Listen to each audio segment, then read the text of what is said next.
The morning sunlight slipped through the tall glass windows of a corner office that overlooked the city skyline. Inside, the faint hum of computers and the clicking of keyboards filled the air. Everyone seemed busy, focused, and alive with purpose. But in the office at the end of the hall, where the view was the best and the silence the deepest, sat a woman whose world had grown quieter with every success she achieved. Her name was Laura Chen, and she was the kind of person who made things happen. At 38, she had climbed to the top of her company faster than anyone expected. Her employees admired her focus, her sharp mind, and the calm way she handled every crisis. To most people, Laura looked like the picture of strength and confidence. But behind that steady smile and the polished exterior, there was something else, something she didn't show to anyone. Loneliness. It wasn't the kind of loneliness that came from being alone in a room. It was the kind that came from being surrounded by people, but feeling like none of them really saw her. Her days were full of meetings, her phone buzzed with messages, her email never stopped, but none of it felt real. None of it touched her heart. Laura had built walls without even realizing it. She had told herself she was too busy for friendships, too practical for romance, too focused for family. Her world was made up of schedules and spreadsheets, not laughter and warmth. Somewhere along the way, she had convinced herself that this was success, that this was what she had wanted all along. That Friday evening, the office was almost empty. Most people had already left to meet friends, go home to families, or start their weekends. Laura sat alone at her desk, the blue light from her computer screen reflecting in her tired eyes. She looked at the clock. It was past 8. She sighed, leaned back, and stared out the window. The city below was glowing with life. Cars moved like streams of light. Groups of people laughed as they walked along the sidewalks. Somewhere, a street musician played a soft tune that carried faintly even through the glass. Laura's phone buzzed again. It was another reminder about an early meeting the next morning. She turned it face down and rubbed her temples. She felt a dull ache behind her eyes, a familiar one. It came every night around this time, right before she told herself she should go home. But home was a word that felt heavy to her now. Her apartment was beautiful but cold. It was the kind of place that looked perfect in pictures, marble counters, polished floors, a big view of the city. But it didn't feel like anyone actually lived there. The air was always still. The fridge was always half empty. And the silence, once she closed the door, felt louder than anything else. She gathered her things slowly. Laptop, notebook, phone, keys. The routine felt mechanical. As she walked toward the elevator, her heels clicked softly against the floor. The sound echoed down the empty hallway. When she stepped outside, a cool breeze brushed against her face. Autumn had started to settle in, and the air smelled faintly of rain and fallen leaves. For a moment, Laura hesitated at the corner of the street. She didn't want to go home, not yet. She wasn't sure where she wanted to go, but anywhere was better than that empty apartment waiting for her. So she walked. The city felt different at night. The tall buildings, which had looked powerful and intimidating during the day, now sparkled gently in the streetlights. Cafes buzzed with quiet chatter. A busker on the corner sang softly to a small crowd. Laura kept walking, hands tucked into her coat pockets, eyes fixed on the glowing path ahead. After a few blocks, she found herself near a small park she hadn't visited in years. It wasn't much, just a few benches, some trees, and a small playground, but it was peaceful. Something about it pulled her in. She walked through the gate and sat on a bench near the swings. The sound of distant laughter drifted through the air. A couple of children were still playing under the dim park lights while their parents chatted nearby. Laura watched them for a while, her expression softening. She remembered being that young, running around freely, laughing without reason, feeling safe just because someone was watching over her. She hadn't thought about those moments in a long time. Her childhood had been warm and full of love. Her mother used to tell her that kindness was more important than success, that love was the only thing that truly mattered. But somewhere along the way, Laura had lost that version of herself. She felt her phone vibrate again, but she ignored it this time. She just wanted silence. Just a moment where no one needed anything from her. The streetlights flickered softly.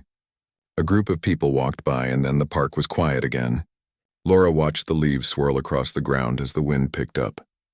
She felt strangely peaceful for the first time that week. Then she heard a voice. "Excuse me, ma'am. Can I ask you something? Laura turned. A small girl stood a few steps away from her. She couldn't have been more than 7 or 8 years old. Her hair was tied in 2 uneven braids, and she held a worn-out teddy bear close to her chest. Her eyes were wide and uncertain, but there was something about them, something that felt strangely familiar. Laura blinked, caught off guard. "Oh, hi," she said softly. "Are you lost?" The girl shook her head. "No, I just wanted to ask you something." Laura smiled gently. "Of course. What is it?" The girl hesitated, clutching her teddy bear a little tighter. Then, in a voice so quiet that Laura almost didn't hear it, she asked, "Can you be my mom for just one day?" The words hung in the air, so unexpected and raw that Laura didn't know how to respond. She stared at the girl, wondering if she had heard her correctly. For a moment, everything seemed to stop. The breeze, the city noise, even the distant traffic. Laura felt her chest tighten, and she wasn't sure why. Something about the girl's expression, hopeful yet fragile, hit her deep inside in a place she hadn't felt in a long time. "Sweetheart," she began carefully, "why would you ask something like that?" The girl looked down at her shoes. "I don't have a mom anymore," she said softly. "And today is Mother's Day at my school. Everyone got to make a card for their moms. I didn't have anyone to give mine to, so I came here. I thought maybe I could find someone kind." Laura felt her throat tighten. She didn't know what to say. The words "I'm sorry" felt too small, too hollow. She wanted to comfort the girl, but something inside her told her this was more than a random meeting. She looked closer at the girl, and that's when she noticed the necklace. It was small and silver, with a round locket that glimmered faintly under the park light. It looked familiar. Very familiar. Laura leaned forward slightly, trying to see it better. Her mind began to race, but she couldn't quite place it yet. "That's a very pretty necklace," she said softly, her voice trembling just a little.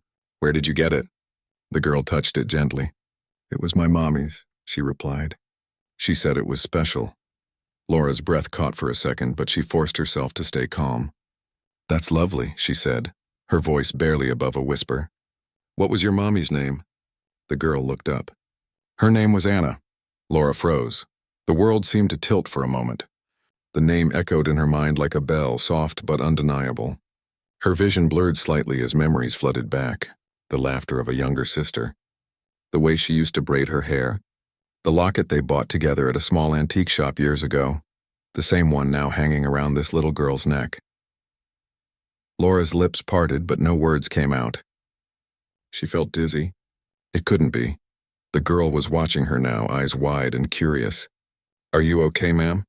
Laura blinked quickly, forcing herself to breathe. I'm fine," she managed to say, though her voice trembled. Your necklace, it looks like one I used to know." The girl nodded. "Mommy said it was from someone very special." Laura's heart pounded in her chest. She wanted to ask 100 questions: where the girl lived, who took care of her, what happened to her mother. But the words tangled in her throat. The night suddenly felt colder. She sat there silently, staring at the locket, unable to look away. Somewhere deep inside her, she already knew what it meant. She just couldn't bring herself to believe it yet. The girl smiled faintly and said, "You look like her a little." "My mommy." Laura's eyes filled with tears she didn't expect. She hadn't cried in years, not really. But something about this moment broke the wall she had spent so long building. The little girl didn't seem to notice.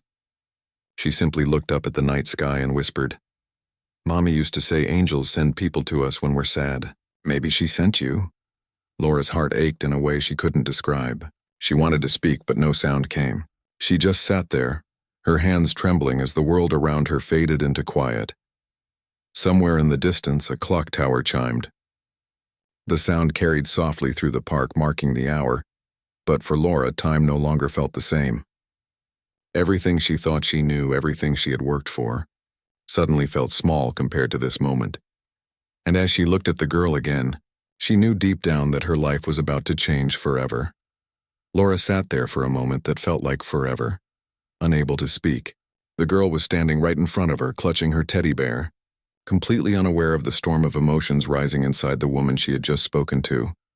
The sound of cars passing on the nearby street faded into the background. Laura's heart was racing so fast it almost scared her. The little girl's necklace glimmered under the faint park light. And with every second that passed, the truth felt heavier in Laura's chest. She took a slow breath, trying to steady her voice. "Sweetheart," she said softly, "where are your parents now? Is anyone waiting for you?" The girl looked down, her small fingers tracing the edge of the locket. "I don't have anyone waiting for me," she said quietly. "My mommy went to heaven. And my daddy, I don't really know him." Laura's chest tightened. The girl's voice was so soft, but her words carried the kind of loneliness that only someone who had lost everything could understand. The girl went on, still looking at her shoes. "I live in a big house now. There are other kids there. They call it a home, but it's not really like one. It's just a place." Laura understood immediately. She was in foster care. A cold wind moved through the park, rustling the leaves. Laura wanted to say something comforting, but her throat felt dry. She couldn't stop looking at that necklace. Every part of her screamed that this couldn't just be a coincidence. Still, she asked softly, "What's your name, sweetheart?" The girl hesitated. "Emily," she said after a moment. "My name's Emily." Laura repeated it quietly under her breath. "Emily." The name felt strange and familiar at the same time. She had heard her sister talk about that name before. She remembered now, back when Anna was still alive. She had mentioned what she wanted to name her baby if she ever had a daughter. Emily. Laura's heart sank deeper. She tried to smile, though her lips trembled. "That's a very pretty name, Emily." The little girl's eyes brightened a little. "Thank you.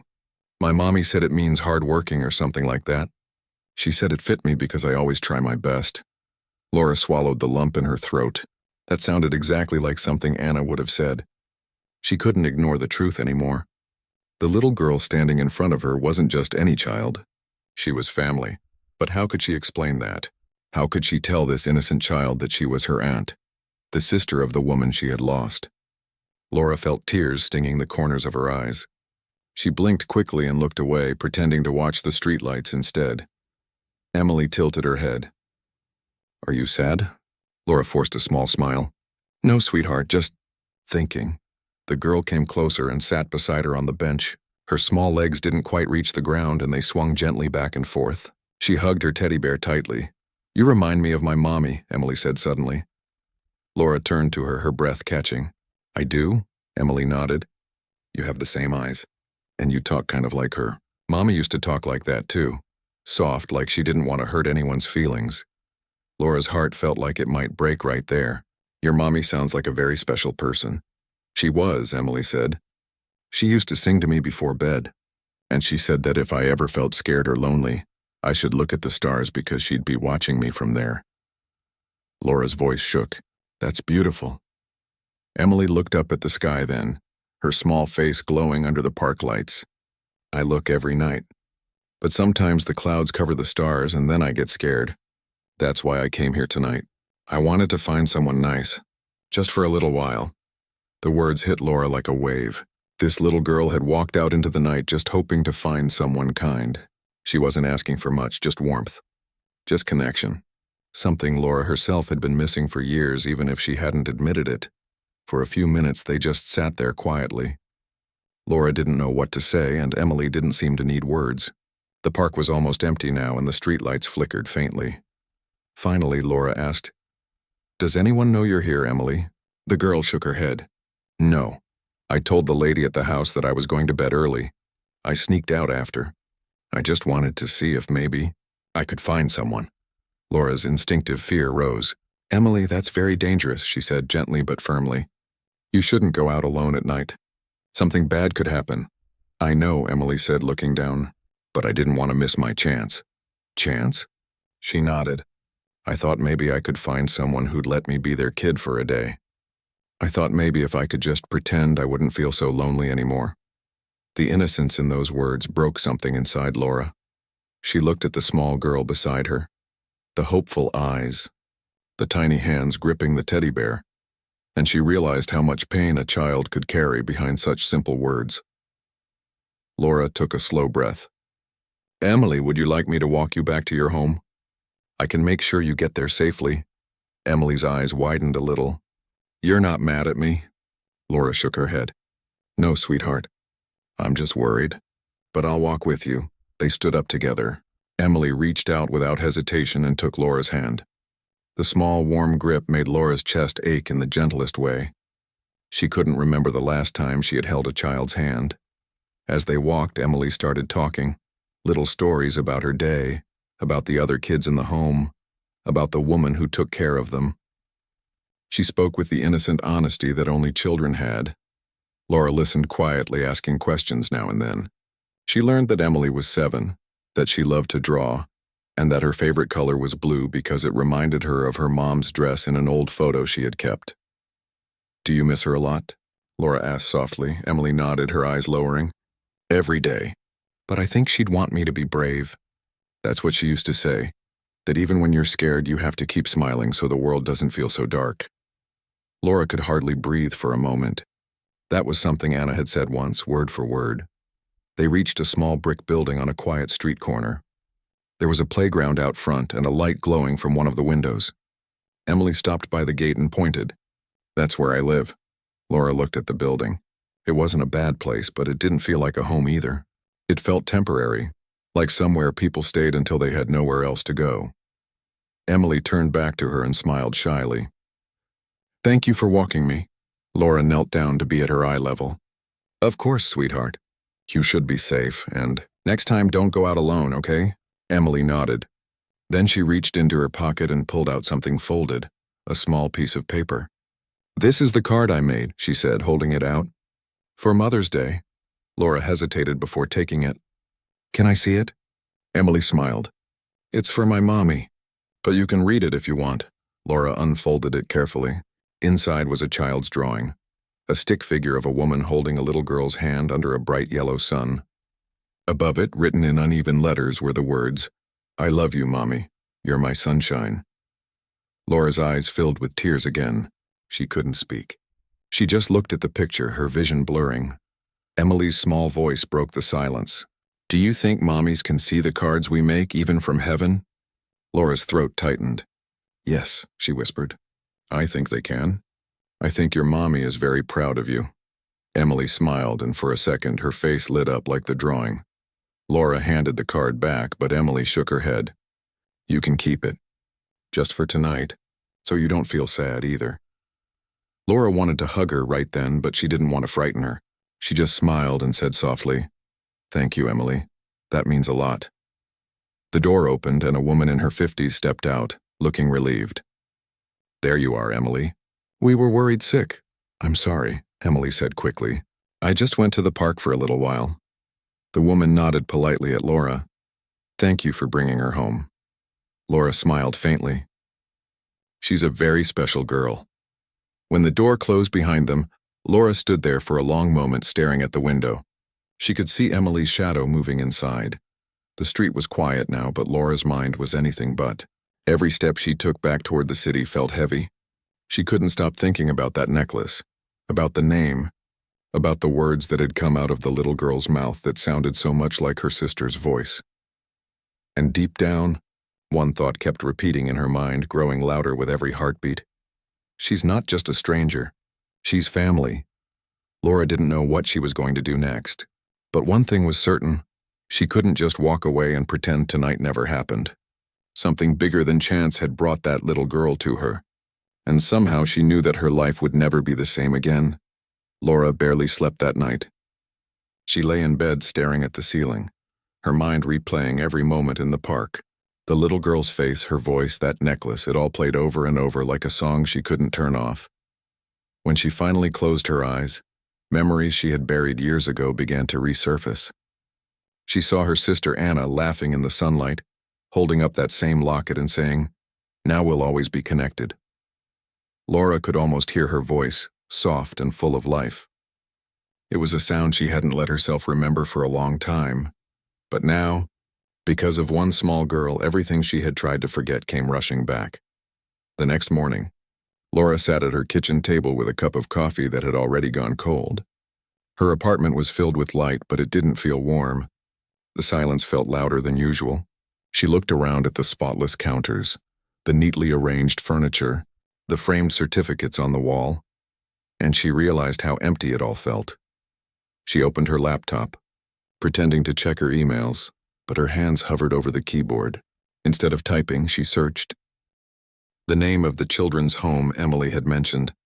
After a few clicks, she found it, a small foster care facility on the edge of the city. Her heart raced as she stared at the photo of the building on the website. It was the same one she had walked to with Emily the night before. She wondered if she should call. What would she even say?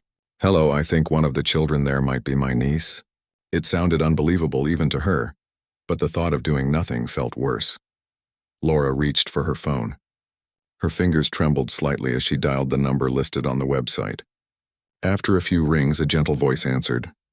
"Good morning, Sunshine Haven Foster Home. How can I help you?" Laura hesitated. "Hi, my name is Laura Chen. I met one of the children from your home last night at the park.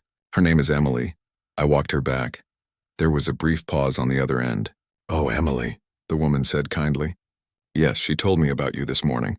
She said she met a nice lady who talked to her." Laura smiled faintly. "She's a very sweet girl." "She is," the woman agreed. "She's been with us for about 2 years now." "Poor thing's been through so much." Laura's stomach tightened. "Do you mind if I ask what happened to her parents?" The woman hesitated, her tone softening. Her mother passed away in an accident. There was no record of any living relatives at the time. The father wasn't in the picture. Laura's breath caught. She gripped the edge of the table. "Do you happen to know her mother's name?" "Yes," the woman said.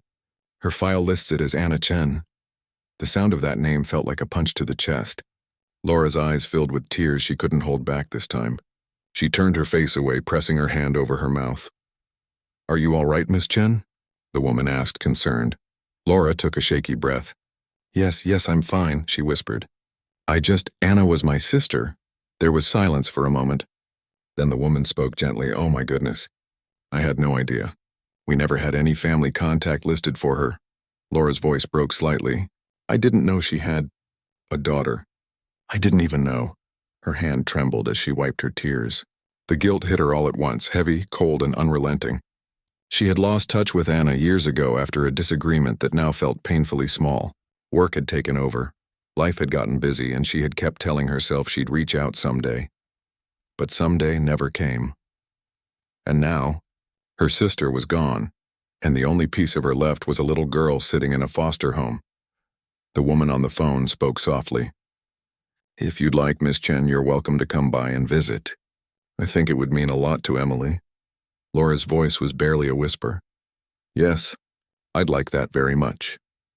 After hanging up, she sat there for a while, staring at the phone in her hand. Then she stood, grabbed her coat, and left the apartment without even finishing her coffee. The drive across town felt longer than it should have. Every stoplight seemed to hold her there, forcing her to sit with the swirl of emotions inside her. Grief, guilt, fear, but also a strange kind of hope she hadn't felt in years. When she finally arrived, she parked outside the small brick building. It looked even smaller in daylight. Children's drawings were taped to the windows, and a few toys were scattered across the yard. The place looked cared for, but it wasn't a home. Not really. Laura stood at the gate for a moment, taking a deep breath before walking in. A kind-looking woman greeted her at the door. She was in her 50s with gentle eyes and tired hands, the same woman who had opened the door the night before. "You must be Miss Chen," she said warmly. "I'm the caretaker here. You can call me Mrs. Parker." Laura shook her hand. "Thank you for letting me come." "Of course," Mrs. Parker said. "Emily's been talking about you all morning. She said you looked like her mommy." Laura's heart squeezed. "She said that?" Mrs. Parker nodded. "She doesn't open up to people easily, you know. She's very quiet most of the time. But last night she went to bed smiling. That's the first time I've seen her do that in weeks." Laura's throat tightened again. "Can I see her?" Mrs. Parker smiled gently. "She's in the playroom." "Go on." Laura walked down the narrow hallway, her heels clicking softly against the floor. She paused at the doorway of the playroom.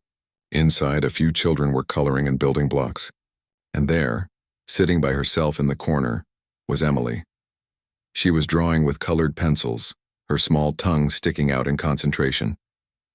Her teddy bear was propped up beside her like a silent friend. Laura felt her chest swell with emotion. She took a slow step forward. Emily looked up, and when she saw her, her face lit up instantly. "You came back," she said, jumping to her feet. Laura smiled, her eyes warm. I told you I'd make sure you were safe, didn't I? Emily ran to her and wrapped her arms around her waist without hesitation. Laura froze for a moment, startled, then slowly hugged her back. The tiny arms around her felt fragile and real, and something inside Laura broke open completely. I missed you, Emily said softly. Laura knelt down so she could look into her eyes. I missed you too, sweetheart. For a while, they just talked. Emily showed her drawings, pictures of houses, flowers, and people. In one picture, there was a woman and a child holding hands. Who's this? Laura asked gently. That's me and Mommy, Emily said proudly. But sometimes I pretend it's me and you. Laura's heart ached at the words. She didn't know what to say, so she just smiled and said, That's beautiful. Mrs. Parker stood quietly in the doorway watching them. Later, when Laura joined her outside the room, the older woman said softly, She needs someone, Miss Chen. She's been through more than a child ever should. Laura nodded slowly. I can't believe I didn't know about her. I should have been there. Mrs. Parker placed a hand on her arm. What matters is that you're here now. Laura looked through the window again at the little girl coloring on the floor. Her chest felt heavy, but there was also warmth spreading through it, a kind of light she hadn't felt in years. She stayed at the home for hours that day. They played games, ate lunch together, and talked about everything from favorite colors to dreams. Emily told her she wanted to be an artist one day. Laura told her she used to draw too when she was younger. At one point, Emily said quietly, Mommy used to tell me she had a sister, but she never said where she went. Do you think she'll ever come back? Laura swallowed hard. I think she never stopped loving you, she said softly, and I think she'd want you to have someone who loves you just as much. Emily smiled, not realizing the truth behind the words. Maybe that's why I found you, she said. Mommy used to say people find each other when they're meant to. Laura couldn't hold back the tears anymore. She reached out and hugged Emily tightly, whispering, maybe she was right. When it was time to leave, Emily clung to her hand. Will you come back tomorrow? Laura smiled through her tears. I promise. As she walked back to her car, she felt something inside her change. For the first time in years, she wasn't thinking about work or deadlines. She was thinking about a child who carried her sister's smile, her kindness, her heart. That night, as Laura sat in her apartment, the silence didn't feel as empty. She looked at the drawing Emily had given her, a picture of the two of them under a bright sun, and she knew her life had found a new direction. She didn't have all the answers yet, but she knew one thing for sure. She couldn't let Emily face the world alone. The next morning, Laura woke up earlier than usual. The sun had barely risen, and the city outside was still quiet. Normally, she would start her day with emails and coffee, but today felt different. Today, she had a reason to smile before she even got out of bed. As she made her coffee, she caught herself humming, a small, unfamiliar tune. For the first time in a long while, her apartment didn't feel completely empty. The drawing Emily had given her the day before was pinned to her refrigerator, and every time Laura glanced at it, she felt something warm rise in her chest. She got dressed and left her apartment early, unable to wait any longer. The drive to the foster home felt shorter this time, though her heart still raced with nerves. When she arrived, the same woman, Mrs. Parker, greeted her with a smile. You're becoming a regular visitor, she said kindly. Laura smiled back. I hope that's all right. It's more than all right, Mrs. Parker said. Emily hasn't stopped talking about you since yesterday. She's been waiting by the window all morning. Those words made Laura's throat tighten. She followed Mrs. Parker down the hallway, her heart pounding faster with each step. As soon as she entered the playroom, she saw Emily sitting by the window with her teddy bear. When she spotted Laura, her face lit up with pure joy. You came, Emily said, running toward her. Of course I did, Laura said, kneeling down to hug her. I promised, didn't I? Emily nodded happily and took her hand. Can we go to the park today? The one where we met? Laura smiled. I think that's a wonderful idea. Mrs. Parker handed Laura a small backpack. Here's her lunch and water bottle. She's all yours for the afternoon. As they left the building, Emily skipped beside her, humming to herself. The sky was clear, the air crisp. Laura couldn't remember the last time she had felt this alive, this present. She wasn't thinking about meetings or deadlines or her phone buzzing in her pocket. She was just there, walking beside a little girl who had somehow changed everything. When they reached the park, Emily ran straight to the swings. Laura pushed her gently, listening to the sound of her laughter filling the air. It was the kind of laughter that made strangers smile as they passed by, the kind that reminded people of something pure, higher. Emily giggled. "All right, but hold on tight," Laura said, laughing as she pushed a little harder. For a few moments, time didn't exist. It was just the two of them, the woman who had forgotten how to feel joy and the child who had taught her how to find it again. After a while, they sat on a bench eating sandwiches from the backpack. Emily kicked her legs back and forth, crumbs falling onto her lap. "Can I tell you something?" Emily asked suddenly. "Of course," Laura said, smiling. Emily looked thoughtful. "Sometimes I dream about my mommy. She's always standing by the ocean, waving at me, but every time I try to run to her, the waves keep getting higher and I can't reach her." Laura listened quietly, her chest tightening. "That sounds like a very special dream," she said softly. "Do you think she's trying to tell you something?" Emily nodded. "I think she's saying she's okay, and that she wants me to be okay too." Laura swallowed hard. "I think you're right, sweetheart." Emily turned to her and smiled faintly. "Do you think mommies can send people to help us? Like angels?" Laura hesitated for a moment, her heart pounding. "Yes," she said quietly. "I think they can." Emily's eyes lit up. "Then maybe my mommy sent you." Laura's breath caught in her throat. She didn't know what to say. All she could do was reach out and tuck a strand of hair behind the girl's ear, her hand trembling slightly. "Maybe she did," she whispered. They sat in silence for a moment, watching the sunlight sparkle through the trees. Then Emily said softly, "Sometimes the other kids at the home tease me because I don't have parents.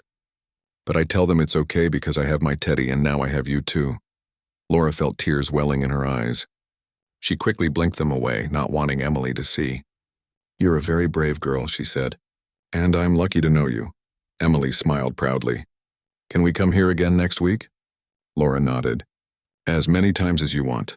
The rest of the afternoon passed in laughter and simple joy, feeding pigeons, watching clouds, making up silly stories about shapes in the sky. Emily held Laura's hand the entire walk back to the home, her small fingers gripping tightly as if afraid to let go. When they arrived, Mrs. Parker met them at the door again. Emily hugged Laura's waist and said, "Thank you for being my mom for today." Laura knelt down, her eyes glistening. "Anytime you need me, I'll be here," she said softly. Emily smiled, gave her teddy bear a squeeze, and ran inside. Laura stood there for a long time, watching the door close behind her. On the drive home, the city lights blurred in her vision. She couldn't stop thinking about what Emily had said, about her sister, the dreams, the angels. Maybe it was just coincidence, or maybe it was something more. Either way, she knew she couldn't walk away now. That night, Laura sat at her kitchen table with a folder she had printed from the foster home's website. It explained the process of visiting, volunteering, and even adoption. Her hands trembled slightly as she turned the pages. Adoption. The word scared her, but it also felt right. She could hear her sister's voice in her head, faint and distant. "Take care of the people who love you, Laura. Don't shut them out." Tears slipped down her cheeks before she even realized it. Over the next few weeks, Laura visited often. Sometimes they went to the park, sometimes they baked cookies in the home's small kitchen, and sometimes they just sat together reading storybooks. The staff began to notice the change in Emily. She smiled more. She started drawing again. She laughed easily. And Laura changed too. The tiredness that had once lived in her eyes was slowly replaced by warmth. One afternoon, as Laura helped Emily paint a picture, Mrs. Parker pulled her aside. "You know," she said gently, "I've seen many children come and go here, but I've never seen Emily so happy. Whatever you're doing, it's making a difference." Laura smiled softly. "She's making a difference in me too." Mrs. Parker studied her for a moment. "Have you thought about what comes next?" Laura hesitated. "You mean adoption?" Mrs. Parker nodded. "You'd be a wonderful mother, Miss Chen, and Emily already loves you like one." Laura looked through the window at Emily, who was laughing as she painted her teddy bear's face. The sight filled her with both joy and fear. "I don't know if I'm ready," she admitted quietly. "My life has been all work for so long. I'm scared I won't be good enough." Mrs. Parker smiled kindly. No one's ever really ready, but love has a way of guiding people when they least expect it. Laura nodded slowly, her eyes glistening. That night, when she got home, she sat on her couch surrounded by silence. But for once it didn't feel like emptiness, it felt like a pause before something new. She looked at the drawings Emily had given her over the weeks. One of them holding hands, another of a house with a garden, and another of two stick figures with the words "Me and Laura" written in crayon. Her decision began to form before she could even talk herself out of it. The next morning she returned to the foster home. Emily was in the garden picking flowers with the other kids. When she saw Laura, she ran to her with open arms. "You came early today," she said. Laura knelt down and smiled. "I needed to see you." They sat together on the grass, making a small crown out of flowers. After a few minutes, Laura took a deep breath. "Emily, can I ask you something?" Emily nodded. "What if," Laura began slowly, "we didn't just spend days together sometimes? What if we could spend every day together? Like a real family?" Emily froze, her eyes wide. "You mean, like you being my mom?" Laura nodded gently. "If you'd want that." For a second, Emily didn't say anything. Then tears welled up in her eyes and she threw her arms around Laura's neck. "Yes, yes, I want that," she cried. Laura held her tightly, her own tears falling freely now. She could feel the tiny heartbeat against her chest and knew that this was where she was meant to be. Mrs. Parker watched from the doorway, smiling softly. For the first time in years, Laura felt something she hadn't known she was missing, a sense of belonging, of love, of home. As the sun began to set, Emily placed the flower crown on Laura's head and whispered, "Now you really look like a mom." Laura laughed through her tears, hugging her close. "I think I finally feel like one too." The morning sunlight streamed through the curtains and Laura woke with a feeling she hadn't known in years: peace. For so long her mornings had been filled with the rush of deadlines, conference calls, and silent breakfasts. But now her first thought wasn't about work. It was about Emily. She had already spoken to Mrs. Parker and started the adoption process. There were still forms to sign, background checks, and long waiting periods ahead, but she didn't care. For the first time, she was doing something that truly mattered. As she poured herself a cup of coffee, her phone buzzed. It was a picture message from Mrs. Parker, Emily smiling widely, holding up a small sign she had made from paper and markers. The words were written in bright colors. "Can't wait to see you today." Laura smiled so hard it made her cheeks hurt. She finished her coffee quickly and drove to the foster home, her heart light. When she arrived, Emily was waiting by the gate. She ran into Laura's arms, almost knocking her over. "I made breakfast for you," she said proudly. "Well, not real breakfast, pretend breakfast. Come see." Inside the playroom there was a small tea set laid out on a tiny table. Plastic cups, pretend pastries, and a plate of toy fruits. Emily pulled out a chair for Laura and said seriously, "You have to pretend it's delicious." Laura laughed and played along. "This is the best breakfast I've ever had," she said, pretending to sip from the cup. "What's in this tea?" "It's wonderful." "It's strawberry tea," Emily said, smiling proudly. "It's special because it makes people smile again." Laura's heart melted. "Then it's perfect," she said softly. They spent the morning playing, talking, and laughing. Every time Laura looked at Emily, she saw her sister's eyes, that same spark of mischief and kindness. It hurt, but it also healed something inside her that had been broken for years. After lunch, Laura asked if Emily wanted to go to the zoo. Emily's eyes widened with excitement. "Really? I've never been." "Then let's go," Laura said. The drive there was filled with chatter. Emily asked endless questions about everything. Why zebras had stripes, if giraffes ever got neck pain, how many bananas monkeys could eat. Laura found herself laughing more in that one car ride than she had in years. At the zoo, Emily ran from one exhibit to another, her wonder lighting up every space. She pressed her hands to the glass at the penguin enclosure, giggling as they waddled by. "Look, Laura, they walk like they're wearing tiny suits," she said, laughing so hard she almost fell over.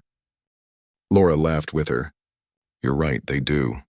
When they reached the elephant area, Emily grew quiet for a moment, watching the giant animals move slowly and gracefully. "They look like families," she said softly. "They always stay together," Laura nodded. "Yes, they do. Elephants never leave each other behind." Emily looked up at her, her voice gentle. Can we be like them? Laura felt her throat tighten, but she managed to smile. Yes, she whispered. We already are. They spent hours at the zoo eating ice cream, taking pictures, and holding hands. For Laura, it was more than just a day out. It was a glimpse of a future she hadn't dared to imagine. A life where she wasn't alone, where laughter filled her days instead of silence. On the drive back, Emily fell asleep in the car seat, her small hand still holding onto Laura's. Laura glanced at her every few minutes, her heart overflowing with emotion. She couldn't help but think of her sister again. How proud she would be if she could see them now. When they reached the foster home, Laura carried Emily inside carefully, not wanting to wake her. Mrs. Parker smiled warmly. She looks peaceful, she said softly. Laura nodded. She had a big day.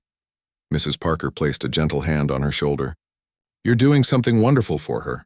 But I can see she's doing something even greater for you. Laura smiled faintly. You're right. She's teaching me how to live again. That night, Laura couldn't sleep. She sat by her window looking at the city lights below. Everything that had once seemed so important, deadlines, promotions, long hours, felt small now. None of it could compare to the joy she felt when Emily smiled. Over the next few weeks, Laura's life began to change in quiet but meaningful ways. She left the office earlier, turned down late-night meetings, and started keeping her weekends free. Her colleagues noticed. Some were surprised, others curious. One afternoon, her assistant asked, You've been leaving on time lately. Something good happening? Laura smiled. Yes, she said simply. Something very good. She didn't explain further. She didn't need to. Every free moment she had, she spent with Emily. They went to bookstores, parks, and even a small aquarium near the harbor. Each outing became a new memory, a new piece of the family they were building together. One rainy Saturday, they stayed at Laura's apartment for the first time. Emily was shy at first, looking around carefully as if unsure she was allowed to touch anything. Laura knelt down and said softly, This is your home too, sweetheart. You can go anywhere you like. Emily's eyes brightened. Really? Really. She spent the next hour exploring every room, leaving little traces of herself everywhere. A stuffed toy on the couch, a drawing on the fridge, a blanket draped over the chair. By evening, the apartment felt different, warmer, alive. Laura made pancakes for dinner and Emily helped mix the batter. There was flour everywhere, and at one point Emily accidentally flipped a pancake onto the floor. They both stared at it for a second before bursting into laughter. This one's for the floor monster, Emily said between giggles. Laura laughed so hard she could barely breathe. The floor monster must be full by now. It was such a small, silly moment, but it filled the apartment with something it hadn't known in years. Joy. Later that night, Emily sat on the couch drawing while Laura watched from the kitchen. After a while, Emily looked up and asked, Can I ask you something? Of course, Laura said. Emily hesitated. When I come here again, can I bring my teddy? He likes it here. Laura smiled softly. Of course you can. He can have his own spot right next to yours. Emily grinned and went back to drawing. When she finally showed the picture, Laura felt tears gather in her eyes. It was a drawing of the two of them standing in front of a house with flowers and a big sun above. Written at the bottom were the words, Me and my mom. Laura pressed a hand to her chest. She couldn't speak for a moment. Finally, she whispered, That's beautiful, Emily. The little girl smiled proudly. Do you like it? I love it, Laura said, her voice trembling. I love you. Emily threw her arms around her neck. I love you too. It was such a simple exchange, but it changed everything. That night, after dropping Emily back at the home, Laura sat in her car for a long time. The rain tapped gently against the windshield. She thought about how far they had come in just a few months, from strangers to family. The next day, she met with the adoption counselor to discuss the final steps. There were still forms to fill out and waiting periods to complete, but the counselor smiled warmly. It's clear she already sees you as her mother, she said. And from what I can see, you've already become one. Laura smiled, tears in her eyes. I never planned this, she admitted softly. But now I can't imagine my life any other way. Weeks later, Laura took Emily out again, this time to the beach, just like in the stories her sister used to tell. It was a cool, windy day, the kind where the waves seemed to sing. Emily ran along the shore, her laughter echoing against the wind. She picked up seashells and chased seagulls, her joy endless. Laura watched her, her heart full. She felt her sister's presence somehow, like a whisper carried on the breeze. After a while, Emily came running back, her cheeks pink from the wind. "Look what I found," she said, holding up a small seashell shaped like a heart. Laura smiled. "That's beautiful. Can I keep it?" "Of course," Laura said. "It's yours." Emily studied the shell for a moment, then placed it in Laura's hand instead. "No," she said softly. "It's yours. Because you found me." Laura's breath caught in her throat. She crouched down and hugged Emily tightly. The shell pressed between their palms. "I think we found each other," she whispered.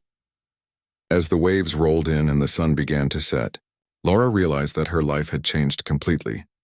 Not because she had planned it, but because one small voice had asked her a question that opened her heart forever. "Can you be my mom for just one day?" And now that one day had become a lifetime.